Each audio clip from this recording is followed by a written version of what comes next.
സുവിശേഷ വീഥി. ദൈവതിരുനാമത്തിന് മഹത്വം ഉണ്ടായിരിക്കട്ടെ. ക്രിസ്തുവേശുവിൻ്റെ ഈ സുവിശേഷ വീഥിയിലേക്ക് എല്ലാവർക്കും ആദരവോടുകൂടി സ്നേഹവന്ദനം. നമ്മുടെ കർത്താവ് 5 അപ്പം കൊണ്ട് ഒരു വലിയ പുരുഷാരത്തെ തൃപ്തിപ്പെടുത്തുന്നു. യേശു ചെയ്ത വലിയൊരു അത്ഭുതമാണ്. പ്രത്യേകിച്ച് 4 സുവിശേഷങ്ങളും ഒരേപോലെ പ്രതിപാദിക്കുന്ന യേശു ചെയ്ത ഏക അത്ഭുതവും ഇതാണ്. ബാക്കി അത്ഭുതങ്ങളൊക്കെ ഒന്നുകിൽ ഒരിടത്ത്, അല്ലെങ്കിൽ 2 ഇടത്ത്, അല്ലെങ്കിൽ പരമാവധി 3 ഇടങ്ങളിൽ, 3 സുവിശേഷങ്ങളിൽ മാത്രമായി പോകുമ്പോൾ അപ്പം വർദ്ധിപ്പിച്ച ഈ അത്ഭുതം മാത്രമാണ് സുവിശേഷങ്ങൾ 4 ഒരേ പ്രാധാന്യത്തോടുകൂടി രേഖപ്പെടുത്തിയിരിക്കുന്നത്. വീണ്ടും പ്രത്യേകതയുണ്ട് കേട്ടോ. ഈ ഒരു അത്ഭുതം 2 തവണ കൂടി രേഖപ്പെടുത്തുന്നുണ്ട്.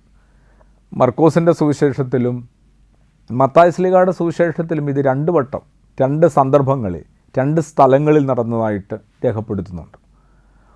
അത്രത്തോളം പ്രാധാന്യമുണ്ട് ഈ അപ്പം വർദ്ധിപ്പിച്ച് ഈ അത്ഭുതത്തിന്. വിശുദ്ധനായ മത്തായി ശ്ലീഹായുടെ സുവിശേഷം ആദ്യമായിട്ട് ഈ അത്ഭുതം രേഖപ്പെടുത്തുന്നത് 14-ാം അധ്യായത്തിലാണ്. അതിൻ്റെ 15 മുതലുള്ള തിരുവചനമാണ്. അതിൻ്റെ തുടക്കം കഴിഞ്ഞ വിചാരത്തിൽ നമ്മളൊന്ന് കണ്ടതാണ്, ധ്യാനിച്ചതാണ്. നേരം വൈകിയല്ലോ, സ്ഥലം വിജനമാണല്ലോ, ഈ ആൾക്കൂട്ടത്തെ ഗ്രാമങ്ങളിലേക്ക് പറഞ്ഞു വിടണം. പ്രായോഗികമായ നല്ലൊരു നിർദ്ദേശമാണ്. മഴക്കാറൊക്കെ ഉണ്ടല്ലോ, കുടയൊക്കെ എടുക്കാം എന്ന് പറയുന്ന മാതിരി ഒരു പ്രായോഗിക നിർദ്ദേശം തന്നെയാണ്. ശിഷ്യന്മാരെ മുമ്പോട്ട് വെക്കുക യേശുവിൻ്റെ അടുക്കൽ. ഒരു പകൽ മുഴുവൻ സുവിശേഷം കേട്ട ഈ ശിഷ്യന്മാരുടെ ഉള്ളിലേക്ക് അതെന്തുമാത്രം എത്തിയിട്ടുണ്ടാവും. ഗുരു പറഞ്ഞ പങ്കുവച്ച ആത്മീയ അപ്പം ആഹരിച്ചവരാണെങ്കിൽ, സ്വീകരിച്ചവരാണെങ്കിൽ അവരിങ്ങനെ പ്രതികരിക്കുമോ? അവരുടെ പോരായ്മയായിട്ടല്ല പറയുക, കുറേ കൂടി അവർ വളരേണ്ടതുണ്ട് എന്ന് യേശു നമ്മളെ ബോധ്യപ്പെടുത്തുക. നമ്മൾ വളരേണ്ടതുണ്ടെന്ന് യേശു നമുക്ക് പറഞ്ഞു തരിക. അവിടെയാണ് യേശുവിൻ്റെ പ്രതികരണം. ഇവർ പോകണ്ട, ഇവരിവിടെ തന്നെ ഇരിക്കട്ടെ. ഇവർ പോകേണ്ട സമയത്ത് ഇവർ പോയാൽ മതി. ഇപ്പോൾ ഇവർക്ക് ആവശ്യം ഭൗതിക ഭക്ഷണമാണ്. ആത്മീയ ഭക്ഷണം മാത്രം പോരാ എന്ന് ഒരു ബാലൻസ് ചെയ്തും പോകണം ജീവിതം. ചില മനുഷ്യരെ സംബന്ധിച്ച് ആത്മീയത മാത്രമേ ഉള്ളൂ. അതിനകത്തൊരു ആപത്തുണ്ട്. ആത്മീയ മാത്രമായാലും കുഴപ്പമാണ്. എന്നാൽ ചില മനുഷ്യരെ സംബന്ധിച്ച്, ഭൂരിപക്ഷം മനുഷ്യരെ സംബന്ധിച്ച് ഭൗതിക ജീവിതം മാത്രമേ ഉള്ളൂ. അതിനപ്പുറത്തോ ഇപ്പുറത്തോ മറ്റെന്തെങ്കിലും ഉണ്ടെന്നൊരു തോന്നൽ പോലുമില്ല. അത് കുറേ കൂടി ആപത്ത് പിടിച്ചൊരു ജീവിതമാണ്. എന്നാൽ ഇത് ഒന്ന് ബാലൻസ് ചെയ്ത് പോകേണ്ടതാണ്. ഒരു പകൽ നേരം മുഴുവൻ സുവിശേഷം കേട്ട, പങ്കുവെച്ച ഒരു സമൂഹത്തെ സന്ധ്യയായതിൻ്റെ പേരിൽ, ആ സ്ഥലം വിജനമായതിൻ്റെ പേരിൽ എല്ലാവർക്കും വിശക്കുന്നുണ്ടെന്നുള്ള ഒരു അറിവിൽ എങ്ങനെയാണ് പറഞ്ഞയക്കുക? അവിടെയാണ് യേശു പറയുന്നത്, നിങ്ങൾ ഇവർക്ക് ഭക്ഷണം കൊടുക്കണം. അതോടുകൂടി അങ്ങോട്ടൊരു ശുപാർശയായിട്ട് ചെന്ന ശിഷ്യന്മാർ ശരിക്കും വെട്ടിലായി. ഒരാവശ്യമില്ലായിരുന്നു. ഇനി അങ്ങോട്ട് ഈ ഒരു നിർദ്ദേശമായിട്ട് ഇവർ പോയില്ലായിരുന്നെങ്കിലും യേശു എന്ത് ചെയ്തന്നെ? യേശു ഒരുങ്ങിത്തന്നെയായിരുന്നു. അത് ഉറപ്പാണ്. ഈ ശിഷ്യരെ വിളിച്ചേനെ, നിങ്ങളാണ് ഇവർക്ക് ഭക്ഷണം കൊടുക്കേണ്ടത്. നേരം വൈകിയത് നിങ്ങൾ കണ്ടില്ലേ? സ്ഥലം വിജനമാണ് നിങ്ങൾക്ക് മനസ്സിലായില്ലേ? ഇവർക്ക് മടങ്ങി അവനവൻ്റെ ഗ്രാമങ്ങളിലും വീടുകളിലും എത്തേണ്ടതല്ലേ എന്ന് യേശു തീർച്ചയായിട്ടും ചോദിച്ചേനെ. ഒരു സംശയമില്ല. അതിനു മുമ്പ് ഇവർ ഇത്രയെങ്കിലും പ്രതികരിച്ചല്ലോ. അത് അവരുടെ ഒരു ക്വാളിറ്റിയോ ഗുണമോ കേട്ടോ. പഠിച്ചു വരുന്നതല്ലേ ഉള്ളൂ.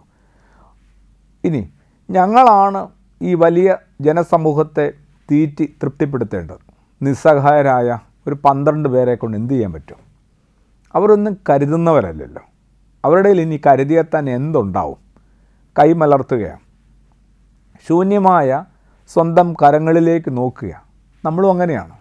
നമ്മുടെ പലപ്പോഴും വിലാപങ്ങളെല്ലാം ഇങ്ങനെയാണ്. ശൂന്യമായ നമ്മുടെ അവസ്ഥയിലേക്ക് നോക്കി നമ്മളിങ്ങനെ വിലപിക്കുക. സത്യമാണ്, യാഥാർത്ഥ്യമാണ്. ഒന്നുമില്ല, ഒന്നും ഉണ്ടാകാനായിട്ടൊരു സാധ്യതയുമില്ല. ഒരു അത്ഭുതത്തിന് പോലും നമുക്ക് ഒരു പ്രത്യാശയില്ല, അതിനുള്ള സ്കോപ്പില്ല, സ്പേസ് ഇല്ല. ഇവിടെ ഇവർ പറയുന്നത് എന്താണെന്നറിയോ? ഇത്രയും വലിയ ജനക്കൂട്ടത്തെ തൃപ്തിപ്പെടുത്താനായിട്ട് എന്താ ഞങ്ങളിലുള്ള 5 അപ്പവും 2 മത്സ്യവും ഒഴി.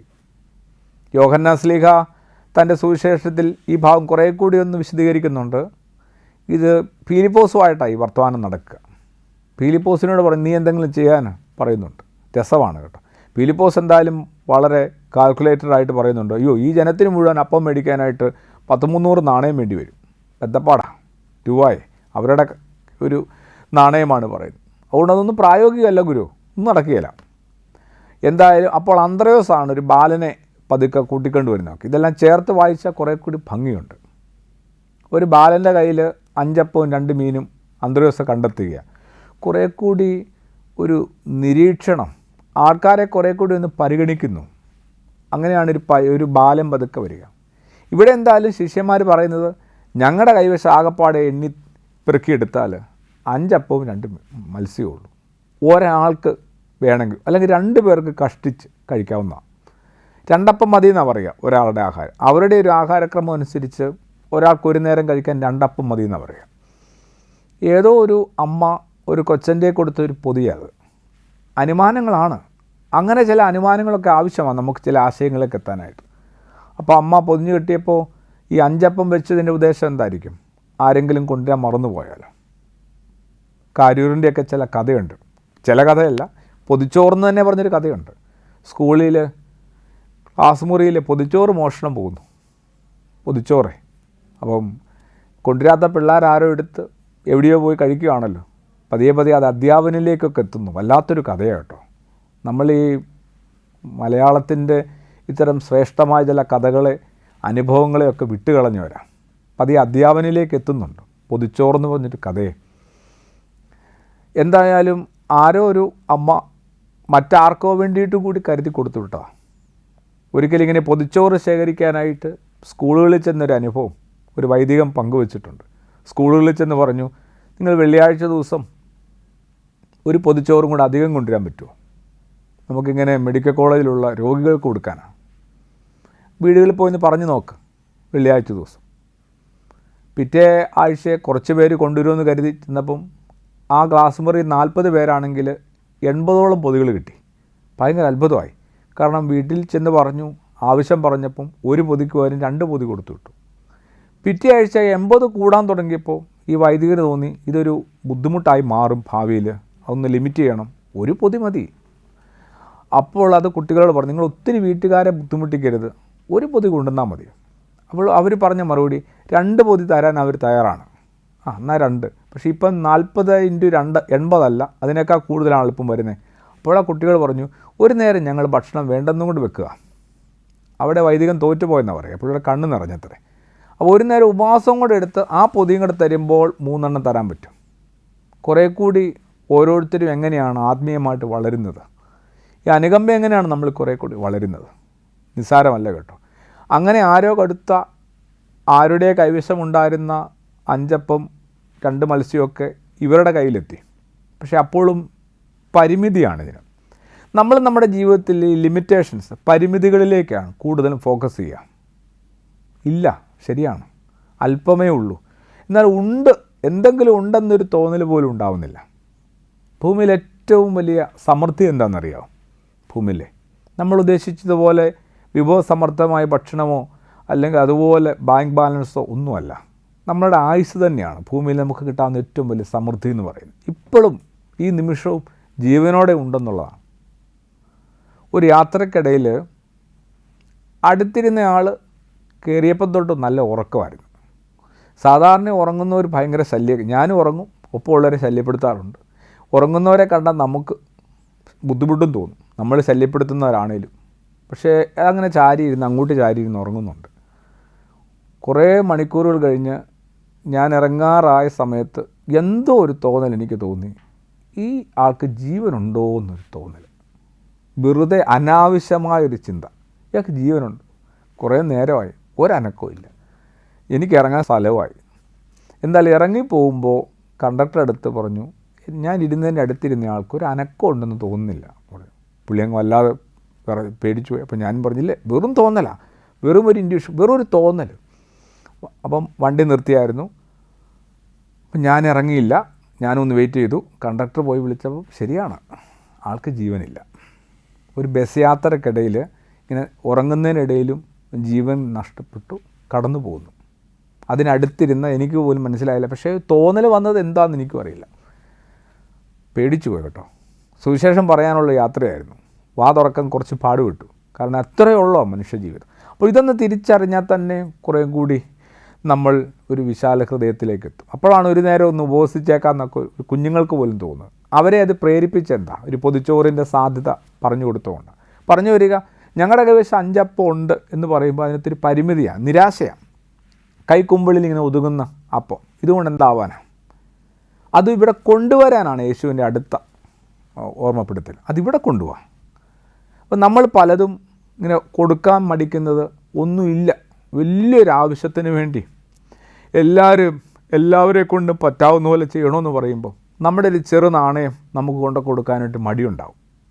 മറ്റൊരു സംഭവം ഉണ്ടല്ലോ, ഒരു വിധവയായ സ്ത്രീയെ കാണിക്ക അർപ്പിച്ചത് ഒരു കുഞ്ഞു നാണയമായിരുന്നു. അതെന്തൊരു നല്ല മാതൃകയാണ്. യേശു ആ സ്ത്രീയെ സമൂഹത്തിൻ്റെ നടുവിലേക്ക് വിളിച്ചു നിർത്തി അഭിനന്ദിക്കുന്നില്ലേ? ആ സമൂഹത്തിൻ്റെ നേതാവാക്കി മാറ്റുന്നില്ലേ? അപ്പോൾ ചെറുതുകൾ ദൈവം വലുതായിട്ട് കാണുന്ന ആളാണ് കേട്ടോ. മനസ്സോടുകൂടിയുള്ള നമ്മളുടെ കുഞ്ഞു കുഞ്ഞു സമർപ്പണങ്ങൾ വലിയ സമൃദ്ധിയിലേക്ക് നയിക്കും. ഒരത്ഭുതം ഇവിടെ നിന്ന് ആരംഭിക്കുന്നത്, അത്ഭുതം ആരംഭിക്കുന്ന ദൈവത്തിൽ നിന്ന് സംശയമൊന്നുമില്ല. അപ്പോൾ നമ്മൾ ഓരോരുത്തരും അത്ഭുതം സ്വീകരിക്കാനായിട്ട് ഇങ്ങനെ വരിയായിട്ട് നിൽക്കുകയാണ്. പക്ഷേ അതൊന്ന് മാറ്റണം. അതിനകത്തൊരു തെറ്റിദ്ധാരണയുണ്ട്, തിരുത്തപ്പെടേണ്ടതാണ്. ഒരു അത്ഭുതം ആരംഭിക്കുന്നത് ദൈവത്തിൽ നിന്നല്ല, പിന്നെ ആയിരുന്നു മനുഷ്യരിൽ നിന്നാണ്. ദൈവം ഇങ്ങനെ കൗതുകത്തോടും താല്പര്യത്തോടും വാത്സല്യത്തോടും നോക്കി നിൽക്കുക, ഞാനും ഒരു അത്ഭുതം ചെയ്യാനായിട്ട് തുനിയുന്നുണ്ടോ, രംഗത്തിറങ്ങുന്നുണ്ടോയെന്നാണ് ദൈവം നോക്കുന്നത്. രംഗത്തിറങ്ങിയ ദൈവം ഇടപെടും, ഒരു സംശയമില്ല. അങ്ങനെയാണ് ഈ ലോകത്ത് നടന്ന പല കുഞ്ഞു കുഞ്ഞു അത്ഭുതങ്ങൾ. കുഞ്ഞു പരിമല തിരുമേനിയെക്കുറിച്ച് ഒരുപാട് വായിക്കാനുണ്ട്. നമ്മൾ എന്തുകൊണ്ടാണ് വായിക്കാത്തത്? നമുക്ക് ആ തിരുമേനിയോടുള്ള സ്നേഹം നമ്മൾ പ്രകടിപ്പിക്കേണ്ടത് എങ്ങനെയാണ്? അദ്ദേഹം കടന്നുപോയ പാതകളെ, ജീവിതത്തെ ഒന്നോർത്തെടുക്കൽ. പട്ടിണി പരിവട്ടത്തും ദൈവം എന്ന് പറഞ്ഞ വാക്കിനകത്ത് പുള്ളി എല്ലാം അർപ്പിച്ചിരുന്നു. ദൈവം കരുതും, ദൈവം കരുണയാണ്. അങ്ങനെ തന്നെ വിശ്വസിച്ച ഉറച്ച ഒരാൾ, എന്തൊരു പ്രത്യാശയായിരുന്നു. അപ്പോൾ നമ്മൾ പരിമല തിരുമേനിയെ ഓർക്കുമ്പോൾ അവിടെ നിന്ന് നമ്മൾ സാംശീകരിക്കേണ്ട, ഇങ്ങനെ പിടിച്ചു പറിച്ചെടുക്കേണ്ടത് എന്താണെന്നറിയാമോ? അദ്ദേഹത്തിൻ്റെ പ്രത്യാശയും വിശ്വാസവുമാണ്. എന്തായാലും ഞങ്ങളിലുള്ളതെല്ലാം വളരെ ചെറുതല്ലേ, ഞങ്ങളൊക്കെ വളരെ ദുർബലരല്ലേ എന്ന വിചാരമൊക്കെ മാറ്റിവെച്ചിട്ട് ഈ ചെറുതിനെ വലുതായി കാണാനും വർദ്ധിപ്പിക്കുവാനും ശേഷിയുള്ള ആളാണ് നമ്മുടെ ദൈവം. അല്പത്തിൽ നീ വിശ്വസ്തനാണ്, അതുകൊണ്ട് ഞാൻ നിന്നെ അധിക കാര്യങ്ങൾ ഭരമേൽപ്പിക്കുമെന്ന് യേശു പറഞ്ഞിട്ടുണ്ട്. നമുക്കൊരു അല്പവിശ്വാസമെങ്കിലും ഉണ്ടാവണ്ടേ? തോമാസ് ലീഗ നമ്മളിങ്ങനെ എപ്പോഴും കുറ്റപ്പെടുത്തും, അല്പവിശ്വാസി എന്ന് യേശു വിളിച്ച് ശകാരമൊന്നുമല്ല, അതൊരു അഭിനന്ദനമാണ്. അല്പവിശ്വാസമെങ്കിലും ഉണ്ടാവണ്ടേ? നമുക്കതുമില്ല, നമുക്കതുപോലുമില്ല. നിങ്ങളെന്നെ കണ്ടിട്ടും നിങ്ങളെന്നെ കേട്ടിട്ടും വിശ്വസിക്കുന്നില്ല എന്നുള്ള യേശുവിൻ്റെ പരാതി കൂടി ഉയരുന്നുണ്ട് തൻ്റെ സുവിശേഷ പ്രേക്ഷിത പ്രവർത്തനങ്ങൾക്കിടയിൽ. എന്തായാലും അതിങ്ങ് കൊണ്ടുവരാനാണ് പറയുക. നിങ്ങളെന്തിനാ കൈവശം വെച്ചുകൊണ്ടിരിക്കുക? നമ്മളിങ്ങനെ പലതും പിടിച്ചു വെക്കുന്നുണ്ട്. കൈയൊന്ന് തുറക്കാൻ പഠിച്ചാൽ ആർക്കെങ്കിലും എന്തെങ്കിലും ഒന്ന് അർഹമായ വിധത്തിൽ നമ്മുടെ പരിമിതികൾക്കുള്ളിൽ നിന്ന് നമ്മളെന്തെങ്കിലും ചെയ്താൽ നമ്മുടെയും ജീവിതത്തിൽ ദൈവം സമൃദ്ധിയായി ഇടപെടുന്ന നമുക്കും ബോധ്യപ്പെടും. അങ്ങനെ ഒരു 5 അപ്പം 2 മത്സ്യവും യേശുവിൻ്റെ അരികിലേക്ക് എത്തുകയാണ്. എത്ര ചെറുതായാലും അത് സമർപ്പിക്കുവാനായിട്ട് നമുക്ക് നല്ലൊരു മനസ്സുണ്ടാവട്ടെ. അതാണ് ഏറ്റവും വലുത്. ഇനി ഏറ്റവും വലിയ അത്ഭുതം ആരംഭിക്കുന്നത് ദൈവത്തിൽ നിന്നല്ല, മനുഷ്യരിൽ നിന്നാണ് പറഞ്ഞത്. ഈ അപ്പം വർദ്ധിപ്പിക്കുന്ന ഈ സംഭവത്തെ അടിസ്ഥാനമാക്കിയാണ്. ഇത് ശരിക്കും ആരംഭിച്ചത് എവിടുന്ന? 5 അപ്പവും 2 മത്സ്യവും ദാനം ചെയ്യാനായിട്ട് അതിൻ്റെ ഉടമസ്ഥൻ തയ്യാറായ ആ സ്ഥലത്തു നിന്ന്, ആ സമയത്ത് നിന്നാണ് ഇത് ആരംഭിക്കുന്നത്. അതൊരു വലിയ അത്ഭുതമാണ്. എൻ്റേതാണിത്, എൻ്റേത് മാത്രം, എനിക്ക് മാത്രമായിട്ടുള്ള ഇത് ഞാൻ വിട്ടുകൊടുക്കുകയാണ്. എല്ലാവർക്കും വേണ്ടിയാണ്. ഇതെങ്ങനെ എല്ലാവർക്കും തികയുമെന്നൊന്നും എനിക്കറിയില്ല. എന്നാലും പലതുള്ളി പെരുവെള്ളം ഇതെനിക്ക് നൽകാനായിട്ട് പറ്റും. അങ്ങനെ ഓരോരുത്തരും അവനവന് പറ്റുന്ന വിധത്തിൽ ഇടപെടുന്നു. അതാണ് വലിയൊരു കൂട്ടായ്മ എന്ന് പറയുന്നത്. ഈ കൂട്ടായ്മയാണ് നമുക്കിടയിൽ നഷ്ടപ്പെട്ടു പോയത്. എന്തായാലും ആ 5 അപ്പവും 2 മത്സ്യവും യേശുവിൻ്റെ കയ്യിലെത്തുന്നു. അപ്പോഴും അത് വർദ്ധിച്ചിട്ടൊന്നുമില്ല. യേശു അത് സ്വർഗത്തിലേക്ക് നോക്കി സ്തോത്രം പറഞ്ഞ് മുറിച്ച് കൊടുക്കുകയാണ്. അവിടെ മുതലാണ് അതിനകത്തൊരു അത്ഭുതം സംഭവിക്കുക. ഓരോരുത്തർക്കും മനസ്സിലായി ഉള്ളതൊന്ന് പങ്കുവെച്ചാൽ ഒരാൾ കൂടി കിട്ടും. അത്രയേ ഉള്ളൂ. ഉള്ളതൊന്ന് പങ്കുവെച്ചാൽ. പഠിക്കുന്ന വിദ്യാർത്ഥികൾക്ക് ചെയ്യാവുന്നൊരു കാര്യമുണ്ട്. ചില വിഷയങ്ങൾ, ചില ഭാഗങ്ങൾ പെട്ടെന്ന് ചിലർക്ക് ഉൾക്കൊള്ളാൻ പറ്റും. മാത്തമാറ്റിക്സ് ആവാം, ഫിസിക്സ് ആവാം, എന്തും ആവാം. അത് ഉൾക്കൊള്ളുന്ന ആളുകൾ അവർക്ക് വേറെ വിധത്തിൽ ഒപ്പമുള്ള കുട്ടികളെ സഹായിക്കാൻ പറ്റും. ഭയങ്കര മത്സരവും ഭയങ്കര അസൂയയും നിലനിൽക്കുന്ന മുഴുവൻ മേഖലകളിലും ഇങ്ങനെ പരസ്പരം ഒരു അറിവ് പങ്കുവെക്കുന്ന രീതിയില്ല. ഈ അടുത്ത കാലത്ത് ഒരാളിങ്ങനെ സങ്കടം പറഞ്ഞതാണ്. കുടുംബത്തിൽ നിന്ന് 5 ആളുകൾ, തമാശയല്ല, കുടുംബത്തിൽ നിന്ന് 5 ആളുകൾ ജർമ്മനിക്ക് പോയി, ജോലി കിട്ടി. അവരെക്കാളും മുമ്പേ ഞാൻ ഈ ജർമ്മനിക്ക് പോകാൻ ശ്രമിച്ചുകൊണ്ടിരിക്കുന്ന ഒരാളാണ്. ഇവർക്കൊക്കെ അറിയാം. ഭാഗ്യം കൊണ്ട്, ദൈവാധീനം കൊണ്ട് ഓരോരുത്തരുടെ ഊഴം വരുമ്പോൾ ഓരോരുത്തർ കയറിപ്പോകുന്നു. അതിനകത്ത് എനിക്ക് യാതൊരു അസൂയയില്ല. എൻ്റെ സമയം ഇതുവരെ വന്നിട്ടില്ല. ഭയങ്കര സങ്കടത്തിലാണ് പറയുക. 5 ആളുകൾ പോകുന്നു. പക്ഷേ ഈ 5 ആളുകളും എന്നെ ഒന്ന് ഹെൽപ്പ് ചെയ്യുന്നില്ല. സാമ്പത്തികമായിട്ടല്ല. ഞാൻ എവിടെയാണ് മാറ്റം വരുത്തേണ്ടത്, എന്താണ് എൻ്റെ പ്രശ്നം, എങ്ങനെ ഞാനൊന്ന് ശ്രമിച്ചാൽ കിട്ടും. ഒരു കമ്മ്യൂണിക്കേഷനില്ല. ഒന്ന് സഹായിക്കാൻ മനസ്സ് വെക്കുന്നത് എന്തുകൊണ്ടാണ്? അതൊരു വലിയൊരു ചോദ്യം. എന്തുകൊണ്ടാണ്? ഞാൻ വളരെ കഷ്ടപ്പെട്ടാണ് എത്തിയത്. ഓരോരുത്തരും അങ്ങനെ തന്നെ കഷ്ടപ്പെട്ട് എത്തിയാൽ മതി. ഈ ഒരു മനസ്ഥിതിയുണ്ട്, എനിക്കുമുണ്ട്, ഒരു പക്ഷേ നിങ്ങൾക്കും ഉണ്ടാവും. എന്നാൽ ഓരോരുത്തരും എത്തിപ്പെടുന്നത് അവനവൻ്റെ മാത്രം സാമർഥ്യം കൊണ്ടല്ലെന്നും ദൈവത്തിൻ്റെ കൃപയാലും ദൈവദാനത്താലാണെന്നും മറ്റുള്ളവരും വരട്ടെന്നേ ഈ വഴിക്കൊക്കെ. അങ്ങനെയൊന്ന് മനസ്സ് വെച്ചാലോ. എൻ്റെ ഒരു ഗുരുനാഥന്മാരെ കുറച്ച് വൈദികരുണ്ട്. അവർക്കൊക്കെ പ്രസംഗത്തിനൊക്കെ അവസരം കിട്ടുമ്പോൾ അവർ തിരക്കാണെന്ന് പറഞ്ഞു തന്നെ, തിരക്കൊന്നും ആവണമെന്നില്ല, തിരക്കാണെന്ന് പറഞ്ഞു തന്നെ അതൊക്കെ കൃത്യമായിട്ടും ഡയറക്റ്റ് ചെയ്ത് നമ്മളിലേക്ക് എത്തുന്നൊരു കാലമുണ്ടായിരുന്നു. അപ്പോൾ നമ്മളിത് അറിഞ്ഞപ്പോൾ ചോദിച്ചാൽ പറഞ്ഞു, നിങ്ങൾക്കൊക്കെ അവസരം കിട്ടണ്ടേ, നിങ്ങളൊക്കെ എവിടെയെങ്കിലും പോയി നിങ്ങളെ ഒന്ന് പരിചയപ്പെടണ്ടേ മനുഷ്യർ. അങ്ങനെയൊക്കെയാണ് തുടക്കകാലത്ത് ഞാൻ പൊയ്ക്കൊണ്ടിരുന്നത്. കുറേ വർഷമൊക്കെ കഴിഞ്ഞ് ഇപ്പം ഞാൻ ചിന്തിക്കുക, ഞാൻ എത്ര പേര് ഇങ്ങനെ പറഞ്ഞു വിടുന്നുണ്ട്. പകരം കുറച്ച് മടിയാണേ. അയ്യോ, അത് എന്നെ വിളിച്ചതല്ലേ, അപ്പോൾ ഞാൻ പോകണ്ടേ. ഓർത്ത് നോക്കിയാൽ മനസ്സിൻ്റെ വൈകല്യമാണ്, മനസ്സിൻ്റെ വലിപ്പ കുറവാണത്. ഒരു വിധത്തിൽ മറ്റുള്ളവരെ ഒന്ന് പ്രൊമോട്ട് ചെയ്യാനായിട്ട് കഴിയാതെ പോകുന്നു. വലിയ വൻ മരങ്ങളുടെ താഴെ ചെറുമരങ്ങൾ വളരില്ലെന്ന് പറയുന്ന മാതിരി. എന്തായാലും യേശു ഇത് വർദ്ധിപ്പിക്കുകയാണ്. അത് ദൈവത്തിൻ്റെ വലിയൊരു അത്ഭുതമാണ്. പക്ഷേ ഈ അത്ഭുതം ആരംഭിച്ചത് ഒരു 5 അപ്പം അങ്ങോട്ട് കൊടുക്കാൻ തയ്യാറായപ്പോൾ, 2 മത്സ്യം സമർപ്പിക്കാൻ തയ്യാറായപ്പോൾ. അപ്പോൾ ഇത് ആരംഭം മനുഷ്യരിൽ നിന്നാണ്.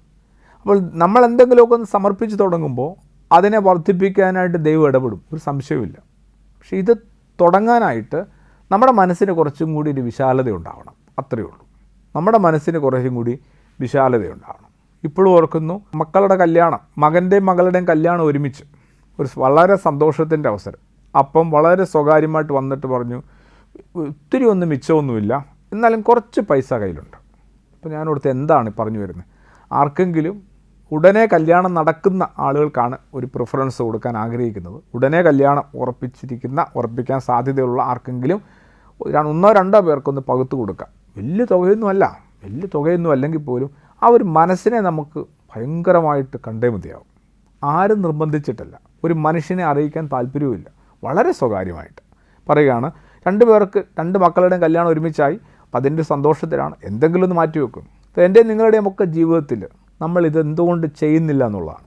അപ്പോൾ കൊടുക്കാനായിട്ട് നമ്മൾ ആരംഭിക്കുമ്പോൾ അവിടെ അത്ഭുതം ആരംഭിക്കും. ദൈവം അത് കൈപ്പറ്റും. എത്ര പരിമിതപ്പെട്ട വിഭവങ്ങളായാലും ഒരു വലിയ ആൾക്കൂട്ടത്തെ തൃപ്തിപ്പെടുത്താൻ പാകത്തിന് ദൈവം അത് വിപുലപ്പെടുത്തും, ഒരു സംശയമില്ല. അത് വിളമ്പാൻ ആരെ ഏൽപ്പിച്ചെന്നാണ് സുവിശേഷം പറയുന്നത്? ശിഷ്യന്മാരെ ഏൽപ്പിച്ചു. അപ്പം ദൈവം വാഴ്ത്തി നുറുക്കി തരുന്നത് വിളമ്പാനായിട്ട് നമ്മുടെ കയ്യിലാണ് കിട്ടുക. പലപ്പോഴും പക്ഷേ നമ്മൾ ഇത് വാങ്ങിച്ച് വിളമ്പാൻ നമ്മൾ തയ്യാറല്ല. നമ്മൾ ശരിക്കും ഇത് കൈപ്പറ്റി ഉൾക്കൊള്ളാനായിട്ടുള്ള ക്യൂവിലാണ് എപ്പോഴും. അവിടെ നിന്നു. കാരണം നമുക്ക് ഒത്തിരി ആവശ്യങ്ങളുണ്ട് കേട്ടോ, സത്യമായിട്ടും. നമുക്ക് ഒത്തിരി ആവലാതികളുണ്ട്, പോരായ്മകളുണ്ട്, ആവശ്യങ്ങളുണ്ട്. അപ്പോഴും ഓർക്കണം, ഇത് വിളമ്പാനും കുറച്ച് പേര് വേണ്ടേ, വിളമ്പിക്കൊടുക്കാനും, വിശ്വസ്തയോടുകൂടി വിളമ്പിക്കൊടുക്കാനും. അതിനുവേണ്ടി ദൈവം ചിലരെ വിളിക്കും. അവരാണ് ശിഷ്യന്മാർ. കർത്താവ് തരുന്നത് ഈ ജനത്തിന് വേണ്ടിയാണ്. അതിനെ അങ്ങോട്ട് കൊടുക്കാനായിട്ട് ഇടയ്ക്ക് ചില മാധ്യമങ്ങൾ ആവശ്യമാണ്. അപ്പം അങ്ങനെ വിളിക്കപ്പെട്ടവരാണ് നമ്മളെന്നുകൂടി ഒരു ചിന്ത വേണം.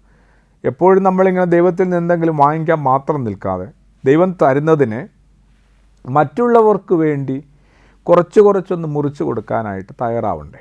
അസീസിയിലെ ഫ്രാൻസിസിനെക്കുറിച്ച് വളരെ മനോഹരമായിട്ടൊരു ഗ്രന്ഥമുണ്ട്, ദൈവത്തിൻ്റെ നിസ്വം, ഗോഡ്സ് പോപ്പർ എന്ന് പറയും. ഗ്രീക്കിലെ വിശ്വപ്രസിദ്ധ എഴുത്തുകാരനായ കസൻസാക്കിസ് എഴുതിയ നോവലാണ്.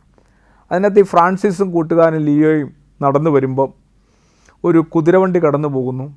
കുറച്ചപ്പുറത്തൊരു മൈതാനത്ത് കുറച്ച് കുട്ടികൾ, നമ്മുടെ നാട്ടുഭാഷയിൽ പറഞ്ഞാൽ കുട്ടിയും കോലും കളിക്കുന്നു. കുതിരവണ്ടിയിലുണ്ടായിരുന്ന രാജകുമാരി കുറച്ച് റൊട്ടി ഈ കുട്ടികൾക്ക് വലിച്ചെറിഞ്ഞു കൊടുക്കുന്നു. ദാരിദ്ര്യത്തിൻ്റെ അങ്ങേയറ്റത്തിലുള്ള സമയത്ത് ഇത് വാരിയെടുക്കുന്നു. തൊട്ടപ്പുറത്ത് ചെറിയൊരു അരുവിയിൽ ഒരു പ്രായം ചെന്ന സ്ത്രീയെ തുണി അലക്കുന്നുണ്ട്. ഈ കുഞ്ഞുങ്ങൾ ഈ വെള്ളത്തിൽ കൂടെ നടന്ന് ഈ സ്ത്രീയുടെ അടുത്തേക്കാണ് ഓടുന്നത്. പെട്ടെന്ന് ഫ്രാൻസിസ് കൂട്ടുകാരൻ ലിയോട് പറഞ്ഞു, നിൽക്കുക, അവിടെ ഒരു കാഴ്ച കാണാം നമുക്ക്. ഈ സ്ത്രീയുടെ അടുത്തേക്ക് ചെല്ലുമ്പോൾ അവർ തുണി നനച്ചുകൊണ്ടിരിക്കുകയാണ്. അവർ കൈ വെള്ളത്തിൽ കഴുകി ഈ റൊട്ടി വാങ്ങിച്ച് പ്രാർത്ഥിക്കുന്നത് കാണും മുകളിലോട്ട് നോക്കി. അവരുടെ മക്കളൊന്നും ആവണമെന്നില്ല, മുതിർന്ന ഒരാളാണ്. കുഞ്ഞുങ്ങൾ അവരുടെ അടുത്തേക്ക് ചെന്നേ ഉള്ളൂ. കുറേ കുഞ്ഞുങ്ങളുണ്ട്. അപ്പോൾ ഈ ഫ്രാൻസിസിൻ്റെ കൂട്ടുകാരൻ ലിയോ പറയുന്നുണ്ട്, 3-4 ദിവസമായി നമ്മൾ ആഹാരം കഴിച്ചിട്ട്, വേഗം ചെല്ല്. ആ അമ്മ അതല്ലാണ്ട് പിച്ചി പറഞ്ഞാൽ കുഞ്ഞുങ്ങൾക്ക് കൊടുക്കുമ്പോൾ നമുക്കും കൈ നീട്ടാൻ ഒരു വീതം കിട്ടും. ഫ്രാൻസിസ് അനങ്ങുന്നില്ല. ലിയോയ്ക്ക് ശരിക്കും ദേഷ്യവും വിശപ്പും ഭയങ്കര ബുദ്ധിമുട്ടുമുണ്ട്. ലിയോ ഭയങ്കരമാണ് നിർബന്ധിക്കുന്നത്. അപ്പോൾ ഫ്രാൻസിസ് പറഞ്ഞ മറുപടിയുണ്ട്, അവിടെ കുർബാന അർപ്പിക്കപ്പെടുന്നു, നീ അലസതയോടെ നിൽക്കാതെ ഏകാഗ്രതയോടെ പ്രാർത്ഥിച്ച് നിൽക്കുക. ലിയോയ്ക്ക് ആകപ്പാടെ ഒരു തമാശയായിട്ട് അത്ഭുതമായിട്ട് തോന്നി. എന്താണ് ഈ അളിപ്പിച്ചുമ്പയും പറയുന്നത്? അവിടെ നോക്കുമ്പോൾ സ്ത്രീയെ ആ റൊട്ടി പ്രാർത്ഥനയ്ക്ക് ശേഷം റൊട്ടി കീറിപ്പറിച്ച് ആ കൂട്ടം കൂടിയ കുഞ്ഞുങ്ങൾക്കൊക്കെ കൊടുക്കുകയാണ്. ഇത് കണ്ട ലിയോ എന്ന് പറയുന്ന സ്നേഹിതൻ ഫ്രാൻസിസിനെ നോക്കുമ്പോൾ അയാൾ ആ റോഡിൽ മുട്ടുകുത്തി കൈകളൊക്കെ വിരിച്ച് കരഞ്ഞ് പ്രാർത്ഥിക്കുകയാണ്. അവിടെ അൾത്താര ഒരുക്കപ്പെട്ടു, വിശുദ്ധ കുർബാന അർപ്പിക്കപ്പെട്ടു. അപ്പോൾ ബലി പോലും മുറിച്ചു കൊടുക്കപ്പെട്ട അപ്പം നമ്മളെ ഓർമ്മപ്പെടുത്തുന്നു. അപ്പം മുറിച്ചാണ് ബലിയർപ്പണം. അതിങ്ങനെ അതിൻ്റെ അംശങ്ങളായി ഓരോരുത്തരും മാറുന്നു. അപ്പോൾ എൻ്റെയും നിങ്ങളുടെയും ഒക്കെ ജീവിതം മറ്റുള്ളവർക്ക് വേണ്ടിയിട്ട് കൂടി ഉള്ളതാണെന്നും ഒന്ന് സ്വയം വിഭജിക്കാൻ തയ്യാറായ മാത്രമാണ് മറ്റുള്ളവർ കൂടി ഒന്ന് തൃപ്തി അടയുക.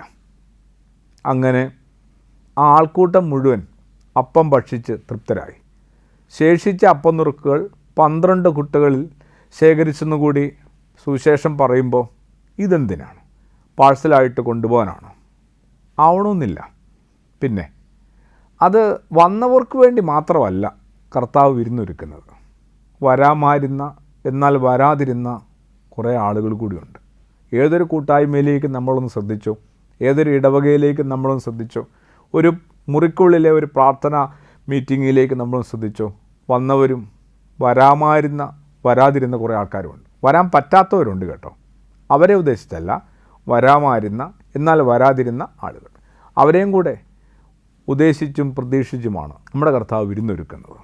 അതുകൊണ്ടാണ് ഈ 12 കുട്ടകളിൽ അപ്പം മിച്ചമാകുന്നത്. വരാതിരുന്നവരെയും കൂടി പരിഗണിക്കുന്നുണ്ട്. അവർ വന്നാൽ അപ്പോൾ എൻ്റെയും നിങ്ങളുടെയും ഒക്കെ ജീവിതത്തിൽ കർത്താവ് ഒരുക്കി എന്തുമാത്രം വിരുന്നുകളാണ് നമ്മൾ ഒഴിവാക്കിയിട്ടുള്ളത്, അവഗണിച്ചിട്ടുള്ളത്. ഇനി ഇതിൻ്റെ ഏറ്റവും അവസാന ഭാഗത്തേക്ക് പോകുമ്പോൾ ഒരു കണക്ക് പറച്ചിലുണ്ട്. ഇതിൽ സംബന്ധിച്ച ആളുകളുടെ എണ്ണം പറയുന്നു. 5000-ഓളം പുരുഷന്മാരുണ്ടായിരുന്നു. പുരുഷന്മാരാണ് പൊതുവെ ഇത്തരം യോഗങ്ങളിൽ കുറവ് പങ്കെടുക്കുക. സ്വാഭാവികമായിട്ടും സ്ത്രീകളാണ്, കുഞ്ഞുങ്ങളുമാണ് കൂടുതൽ.